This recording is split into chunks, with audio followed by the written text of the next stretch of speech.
Napakarami ng mga tao sa daigdig ng panahong iyon. Nagkaroon sila ng mga anak na babae. Nang makita ng mga anak ng Diyos na ang mga babaeng anak ng tao ay magaganda, ang mga ito'y pumili sa kanila ng kanya-kanyang asawa. Sinabi ni Yahweh, hindi ko ipapahintulos na mabuhay ng habang panahon ng tao sapagkat siya'y makalaman. Hindi na lalampas sa 120 taon ng kanyang buhay sa daigdig. Nang panahong iyon, may mga higante sa ibabaw ng lupa. Sila ang naging bunga ng pakikipagtalik ng mga anak ng Diyos sa mga anak ng tao. Ang mga higanteng iyon ay tinanghal ng mga dakilang bayani at tanyag na tao noong unang panahon. Nakita ni Yahweh na laganap na ang kasamaan ng tao sa daigdig at puro kasamaan na lamang ang palaging nasa isip nito. Kaya't labis na ikinalungkot ni Yahweh na nilikha pa niya ang tao. Sinabi niya, lilipulin ko ang lahat ng taong aking nilalang. Lilipulin ko rin ang lahat ng hayop at mga ibon. Ikinalulungkot kong nilalang ko pa ang mga ito.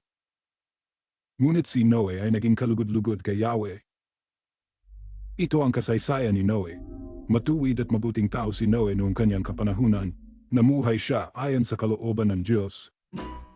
Siya ay may 3 anak na lalaki, sina Shem, Ham at Japheth. Maliban kay Noe, masasama ang lahat ng tao sa paningin ng Diyos at laganap ang karahasan sa lahat ng dako.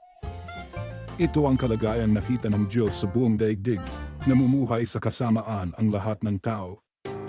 Sinabi ng Diyos kay Noe na pagpasyahan ko ng lipulin ang lahat ng tao sa daigdig. Umabot na sa sukdulan ng kanilang kasamaan.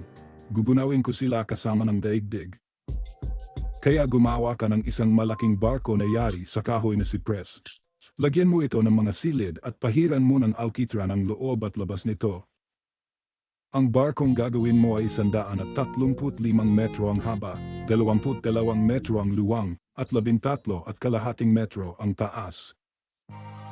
Bungan mo ito at lagyan ng kalahating metrong pagitan mula sa bubong hanggang sa tagiliran. Gawin mong 3 palapag ang barko at lagyan mo ng pintuan sa tagiliran. Palulubugin ko sa tubig ang buong daigdig at malilipol ang lahat ng may buhay sa balat ng lupa. Ngunit ako'y gagawa ng kasunduan natin, isama mo ang iyong asawa at mga anak na lalaki, pati mga asawa nila, at pumasok kayo sa barko. Magsakay ka ng isang lalaki at isang babae ng bawat uri ng hayop at ibon upang magpatuloy ang lahi nila. Magsakay ka rin ng tig-isang pares sa bawat uri ng ibon at hayop at mga gumagapang sa lupa upang magpatuloy rin ang lahi ng mga ito. Maglaan ka ng lahat ng uri ng pagkain para sa inyo at sa kanila. At ginawa nga ni Noe ang lahat ng iniutos sa kanya ng Diyos.